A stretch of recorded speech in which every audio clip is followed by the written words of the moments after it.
Hello student, my self Pankaj.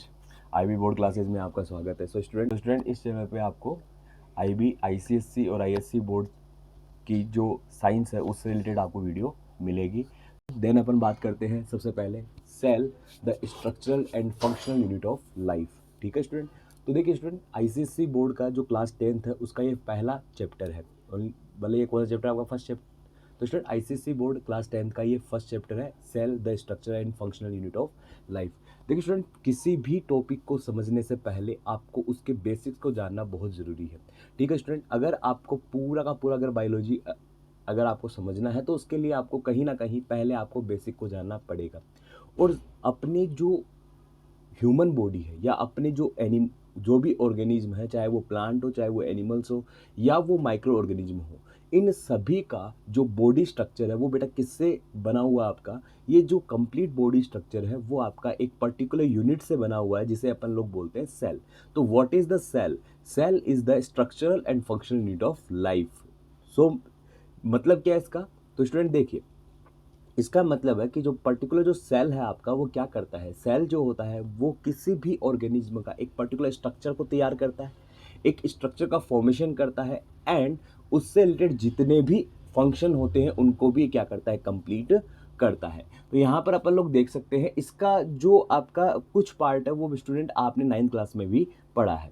तो student सबसे पहले अगर अपन बात करें यहाँ पे ऑल ऑर्गेनिज्म इंक्लूडिंग आवर्सेल्व्स, ठीक है, जितने भी ऑर्गेनिज्म हैं अपने को मिलाकर, ठीक है जी, यानी कि ह्यूमन बींग्स के साथ जितने भी और ऑर्गेनिज्म हैं ये सभी किससे मिलकर बने हुए होते हैं बेटा? किससे मिलकर बने हुए होते हैं? ये एक माइक्रोस्कोपिक सेल से मिलकर बने हुए होते हैं। किससे मिलकर बने हुए होते हैं बेटा?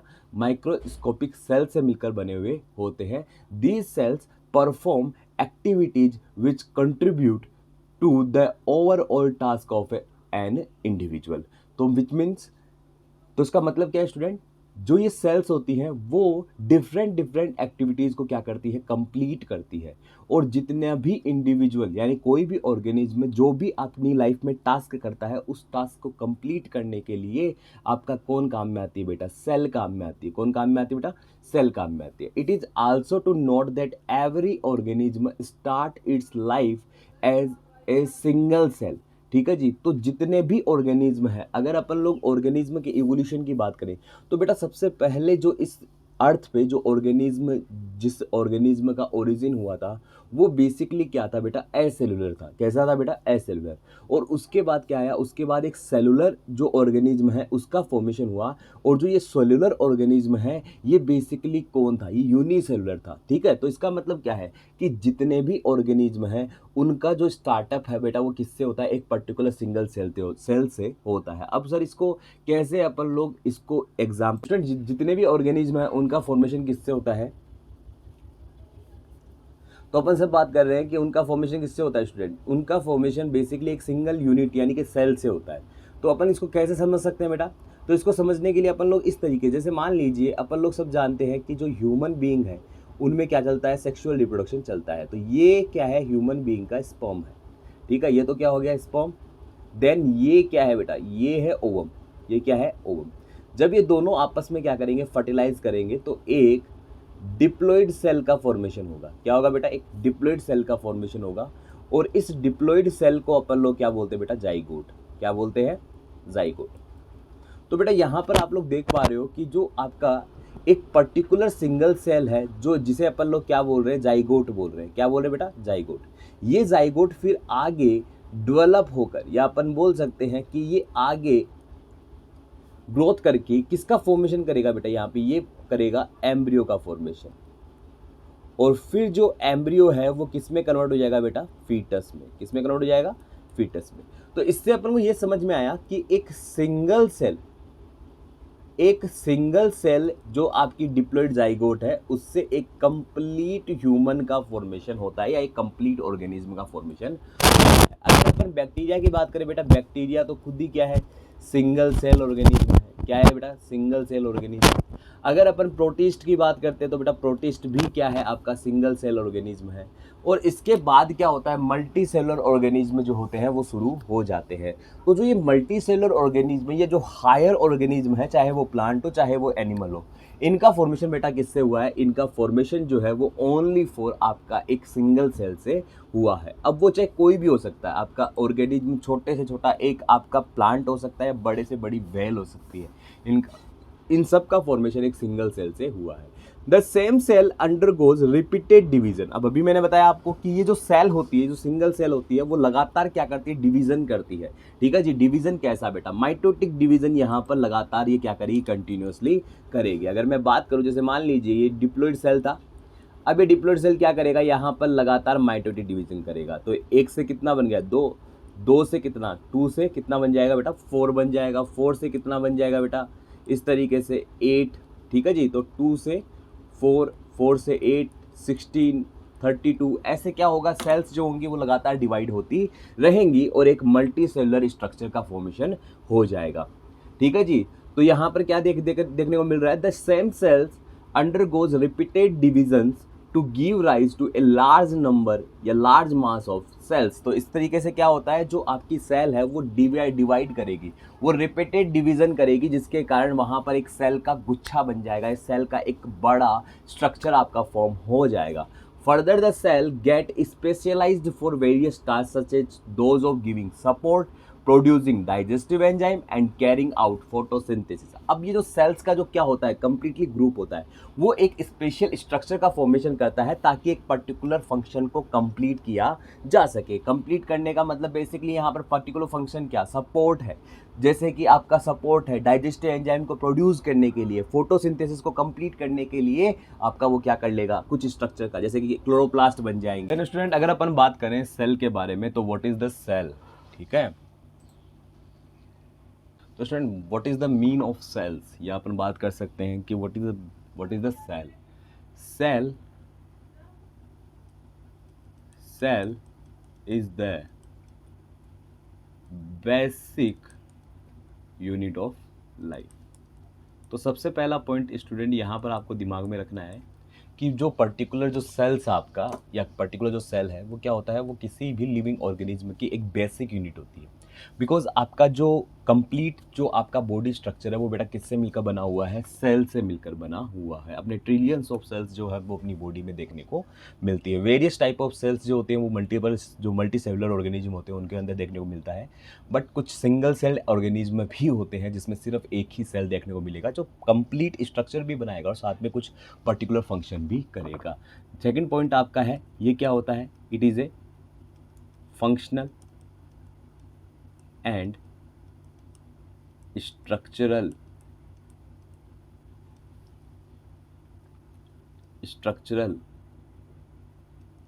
Unit of life. तो बेटा ये क्या होता है, ये एक functional, what is the mean of functional. तो जितने भी ऑर्गेनिज्म के अंदर, जैसे मान लीजिए अगर आप रेस्पिरेशन की बात करते हैं, किसकी बात करते हैं बेटा, रेस्पिरेशन की बात करते हैं। तो अगर अपन लोग रेस्पिरेशन की बात करेंगे तो रेस्पिरेशन का मतलब क्या होता है बेटा, ब्रेकडाउन ऑफ ग्लूकोज। तो ग्लूकोज का ब्रेकडाउन करके जब अपन लोग क्या कर रहे हैं, जब अपन लोग एनर्जी को रिलीज कर रहे हैं, इसको रिलीज कर रहे हैं बेटा, एनर्जी। मतलब कि ग्लूकोज के ब्रेकडाउन से क्या हो रहा है, एनर्जी बन रही है। क्या बन रही है, एनर्जी बन रही है। और साथ में क्या रिलीज हो रही है बेटा, कार्बन डाइऑक्साइड। तो इस प्रोसेस को अपन क्या बोलते हैं, रेस्पिरेशन बोलते हैं। अब बोले सर रेस्पिरेशन होता कहाँ है, अपन लोग सभी जानते हैं कि जैसे ही अपना ब्लड, ऑक्सीजनेटेड ब्लड कहाँ जाएगा बेटा, टिश्यू में जाएगा। तो ये टिश्यू से होते हुए कहाँ जाता है बेटा, सेल में जाता है। अब सेल के अंदर क्या होते हैं, सेल के अंदर कुछ पर्टिकुलर ऑर्गेनेली होते हैं। क्या होते हैं बेटा, ऑर्गेनेली। जैसे कि मान लीजिए आपका माइटोकॉन्ड्रिया है, ये माइटोकॉन्ड्रिया क्या करेगा, ये माइटोकॉन्ड्रिया इस ग्लूकोज का यूज करके, बेसिकली इस माइटोकॉन्ड्रिया के अंदर ये ग्लूकोज जो है वो जाएगा। तो ग्लूकोज का ब्रेकडाउन पायरुविक एसिड में होगा, फिर पायरुविक एसिड जो है वो आपका माइटोकॉन्ड्रिया में कुछ साइकिल्स के अंदर आपका एंटर करेगा, और साइकिल के अंदर एंटर करके बेटा वहाँ पर क्या करता है, ये एटीपी बनाता है। क्या बनाता है बेटा, एटीपी बनाता है। तो यहाँ पर अपना क्या होता है, यहाँ पर अपन बात कर रहे हैं कि भाई ये फंक्शन क्या कर रहा है। तो बेसिकली जो सेल है, काम कौन कर रहा है यहाँ पर, सेल ही तो कर रहा है। ठीक है, आपका बेसिकली एक पर्टिकुलर, जैसे मान लीजिए एक्सचेंज ऑफ गैसेस तो कहाँ हुआ, आपका लंग्स में हुआ। लंग्स के अंदर जैसे हमारे अल्वियोलाई वाला पार्ट है, वहाँ पर आपका कंप्लीट, लेकिन उसको एनर्जी कौन दे रहा है? ये जो रेस्पिरेशन की जो मेन फंक्शन है वो कौन कर रहा है बेटा? वो माइटोकॉन्ड्रिया कर रहा है। और माइटोकॉन्ड्रिया किसका पार्ट है? वो सेल का पार्ट है। तो इसलिए जो भी फंक्शन होता है अपनी बॉडी में वो सारा कौन करता है? सेल करती है। जैसे कि मान लीजिए आपके जो सेंस है उसको आइडेंटिफाई करने का काम कौन करता है? ट्रांसफर करने का काम कौन कर रहा है? वो नर्व सेल कर रही है। तो इसका मतलब न्यूरॉन भी क्या है? आपकी न्यूरॉन पर्टिकुलर एक सेल है और वो क्या कर रही है? पर्टिकुलर फंक्शन कर रही है। साथ ही साथ अपने क्या कर रहे हैं? अपने जितने भी ऑर्गन है उनका स्ट्रक्चर भी कौन तैयार करता है? सेल ही तैयार करता है। कौन तैयार करता है बेटा? सेल तैयार करता है। इसीलिए अपन इनको फंक्शनल एंड स्ट्रक्चर यूनिट बोलते हैं। इसके अलावा अपन तीसरा पॉइंट अगर बात करें तो इसे बायोलॉजिकल यूनिट भी बोलते हैं। क्या बोलते हैं बेटा? Biological unit. बिकॉज ये सभी लिविंग ऑर्गेनिज्म में देखने को मिलती है। तो ये 3 पॉइंट है जो कि आपके दिमाग में रहने चाहिए। तो यहाँ पर अगर अपन बात करें तो सबसे पहली चीज़ जो मैंने अभी बात की आपकी, all living being are made up of cells. मतलब जितने भी लिविंग ऑर्गेनिज्म होते हैं वो बेटा सब किससे मिलकर बने होते हैं? सेल से मिलकर बने होते हैं। The cell is the structural and functional unit of the body. मतलब कि जो भी आपका ऑर्गेनिज्म होता है या जो भी आपका लिविंग ऑर्गेनिज्म है उसके स्ट्रक्चर को कौन तैयार करता है? सेल तैयार करती है। और जो भी उसमें फंक्शन चल रहे हैं उन फंक्शन को कौन कंप्लीट करेगा? उन फंक्शन को आपका सेल ही कंप्लीट करता है। All living being develop from A pre existing cells. देखिए स्टूडेंट, ये जो आपका स्टेटमेंट है ये बेसिकली रुडोल्फ विर्चोव ने दिया था। किसने दिया था? रुडोल्फ विर्चोव ने दिया था। रुडोल्फ विर्चोव के अकॉर्डिंग ये कहा गया कि भाई जितने भी सेल्स होती हैं वो सिर्फ सब किससे मिलकर बनी होती है? ये सब अपनी पुरानी वाली जो सेल्स है उससे ही किसका फॉर्मेशन होता है? जो न्यू सेल्स है उनका फॉर्मेशन होता है। इसका ऐसा था कि एक स्टेटमेंट दिया गया था रुडोल्फ विर्चोव के थ्रू, ओमिन इज सेलुला इज सेलुला, जिसका इंग्लिश ट्रांसलेशन है आपका क्या? कि ऑल लिविंग बीइंग, या अपन बोल सकते हैं all the new cells develop from its pre existing cells. मतलब कि जितनी भी नई सेल्स बनती है वो सब किससे बनती है बेटा? प्री एग्जिस्टिंग सेल से बनती है। जैसे कि मान लीजिए जो आपके स्पर्म एंड ओवम है वो क्या बनाते हैं? नया जाइगोट बनाते हैं। तो स्पर्म एंड ओवम क्या हो गई? जो आपकी पुरानी वाली सेल्स है वो हो गई, और उससे क्या बन रहा है? एक नया ऑर्गेनिज्म बन रहा है। इसी के साथ साथ अगर अपन बात करें, जैसे मान लीजिए अपनी जो आरबीसीज है वो टूट जाती है, या अपन बोल सकते हैं कि जो आरबीसी वो खत्म हो गई, तो उसके बाद न्यू आरबीसी बनती है। तो ये अपन बोल सकते हैं कि भाई जितने भी जो न्यू सेल्स है या कोई भी नया जो लिविंग ऑर्गेनिज्म है वो किससे बनता है? प्री एग्जिस्टिंग सेल से बनता है। अब बात आती है यहाँ पर बेटा सेल्स के बारे में। तो सेल्स हाउ न्यूमरस, मतलब कि जो सेल्स है वो बेसिकली आपका कैसी हो सकती है भाई? सिंगल सेल्ड होती है, मल्टीपल सेल्ड होते हैं। तो larger an organism greater the number of cells in its body. तो मतलब सेल्स जो हैं उनका नंबर कितना हो सकता है? मतलब कितनी ज़्यादा आपकी सेल्स देखने को मिल सकती है। अब देखिए बेटा, जितना बड़ा ऑर्गेनिज्म होगा, जितना लार्ज ऑर्गेनिज्म होगा, यहाँ पे लिखा हुआ है ना, larger an organism greater the number of cells in its body. अब देखिए बेटा, मैंने यहाँ पर जो ये आपका जो बुक लिया है वो मैंने सेलिला पब्लिकेशन की जो बुक है उसी को मैंने यूज़ किया है, ठीक है। क्योंकि यहाँ पर आपके जो आईसीएसई बोर्ड है उसमें आपकी यही बुक चलती है, तो मैंने इसी को बेसिकली आपके लिए एक बेस बनाया है, ठीक है। तो आप लोग इसी से कुछ हद तक आप लोग अच्छे से इसको कवर कर सकते हो। हाँ, कुछ बाहरी बातें अगर देखेंगे अपन तो अपन देख सकते हैं। तो लार्जर एन ऑर्गेनिज्म मतलब जितना बड़ा ऑर्गेनिज्म होगा उतना ही नंबर ऑफ सेल्स जो होंगे उसकी बॉडी में उतने ही ज़्यादा होंगी। अब बात आती है कि जो नंबर ऑफ सेल्स के बेसिस पे अपन लोग किसी भी ऑर्गेनिज्म को कितने पार्ट्स में डिवाइड कर सकते हैं। तो बेसिकली क्या होता है? एक होता है सिंगल सेल्ड ऑर्गेनिज्म। क्या होता है? Single celled organism. Many small organism are made up of. तो सिंगल सेल ऑर्गेनिज्म क्या है? Many small organism are made up of just one single cell. तो इसका मतलब क्या है कि कोई भी ऑर्गेनिज्म अगर ओनली फॉर वन सेल से मिलकर बना हुआ है उसे अपन क्या बोलते हैं बेटा? सिंगल सेल्ड ऑर्गेनिज्म बोलते हैं। जैसे कि बैक्टीरिया है, यीस्ट है, अमीबा है, ये सभी किससे मिलकर बने हुए बेटा? एक सिंगल सेल से मिलकर बने हुए हैं। अगर जैसे मान लीजिए अगर आप अमीबा के बारे में देखते हो, ठीक है ना स्टूडेंट, आप अमीबा के लिए देखते हो, ठीक है। जैसे मान लीजिए अगर मैं अमीबा की स्ट्रक्चर बनाता हूँ तो अमीबा की स्ट्रक्चर कुछ इस तरीके से होती है, ऐसे, ठीक है ना, ऐसे सूडोपोडिया ऐसे निकले हुए होते हैं इसमें, और इस तरीके से आपका एक न्यूक्लियस होता है। तो इसमें देखिए बेटा, यहाँ पर आपका एक क्या है? सेल मेम्ब्रेन, यहाँ पर क्या है? ये साइटोप्लाज्म, और यहाँ पर क्या है? ये न्यूक्लियस। तो ये क्या हो गया? ये एक सिंगल सेल है। ये क्या है? एक सिंगल सेल। तो इसका मतलब क्या है? तो ये क्या हो गया बेटा? एक सिंगल सेल है ये, ठीक है। तो यहाँ पर अपन लोग ये समझ पा रहे हैं कि यहाँ पर जो आपका ये पर्टिकुलर जो ऑर्गेनिज्म है वो बेटा सिर्फ किससे मिलकर बना हुआ है? ये पर्टिकुलर ऑर्गेनिज्म है सिर्फ और सिर्फ एक सिंगल सेल से मिलकर बना हुआ है। किससे बना हुआ है बेटा? सिंगल सेल से मिलकर बना हुआ है। तो इसका मतलब क्या हो गया? ये एक सिंगल सेल ऑर्गेनिज्म हो गया। तो सिंगल सेल ऑर्गेनिज्म क्या है? जितने भी ऑर्गेनिज्म हैं अगर वो एक सिंगल सेल से मिलकर बने हुए होते हैं और वही सिंगल सेल उनका एक पर्टिकुलर स्ट्रक्चर बना रहा है और एक पर्टिकुलर फंक्शन जो है उसको क्या कर रहा है, कंप्लीट कर रहा है, तो उसे अपन क्या बोलते हैं, सिंगल सेल्ड ऑर्गेनिज्म बोलते हैं। एग्जाम्पल में बैक्टीरिया हो गया, यीस्ट हो गया एंड अमीबा। देन अब बात आती है few celled. Some very small organism are made up of just a few hundred और फ्यू थाउजेंड सेल्स। तो बेटा देखिए, अगर अपन बात करते हैं तो कुछ ऑर्गेनिज्म ऐसे भी होते हैं जिनमें कुछ ही सेल देखने को मिलती है। ऐसा नहीं वो मल्टी सेलुलर ऑर्गेनिज्म है उनकी तरह दिखाई देंगे, उनमें कुछ ही सेल्स आपको देखने को मिलेगी, उसे अपन क्या बोलते हैं, फ्यू सेल्ड ऑर्गेनिज्म बोलते हैं। लाइक आपका स्पायरोगाइरा एंड वोल्वॉक्स, ये दोनों ही क्या होते हैं, एल्गी होते हैं। स्पायरोगाइरा जो होता है वो फिलामेंटस एल्गी होता है, जबकि वोल्वॉक्स जो होता है वो एक कॉलोनियल एल्गी होता है। कैसा होता है, कॉलोनियल एल्गी।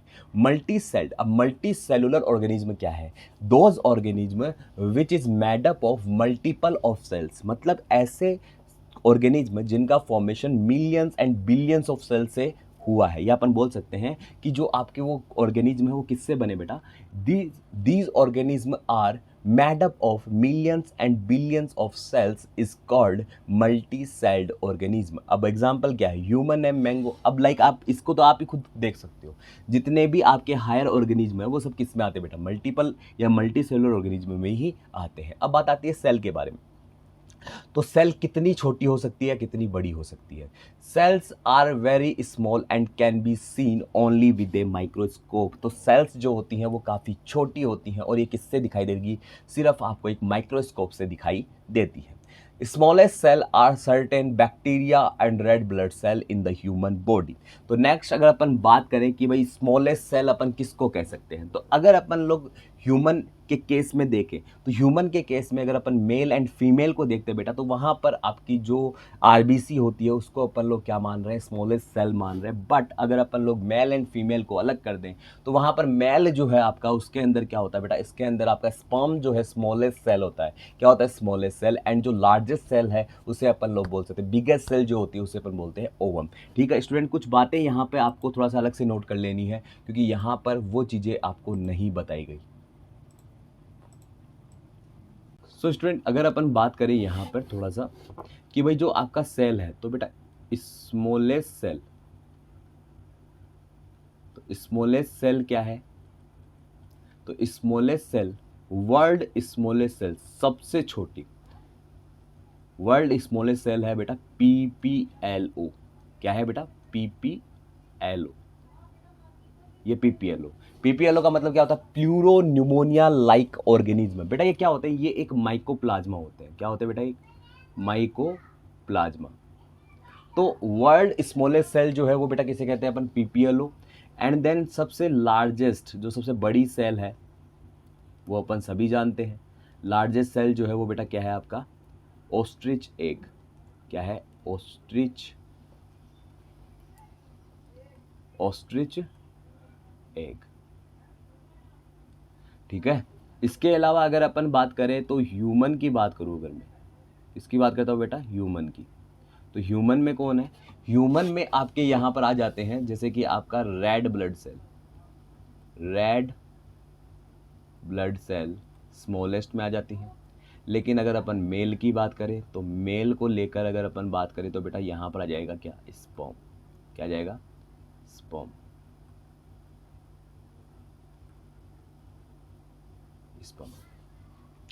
और अगर बिगेस्ट सेल की बात की जाए बेटा ह्यूमन में, तो यहाँ पर फीमेल आ रही है, तो बिगेस्ट सेल में आ जाएगी आपको क्या, ओवम। क्या आ जाएगा बेटा, ओवम। तो बिगेस्ट सेल में कौन आ जाता है, ओवम। ठीक है, नेक्स्ट अगर अपन लोग बात करें यहाँ पर तो लॉन्गेस्ट सेल में कौन आ जाता है, लॉन्गेस्ट सेल में बेटा आ जाते हैं आपके न्यूरॉन। कौन आ जाते हैं, न्यूरॉन। तो ये सारे जो चीजें हैं वो इंपॉर्टेंट है। तो smallest cell, world smallest cell कौन है, PPLO, माइकोप्लाज्मा।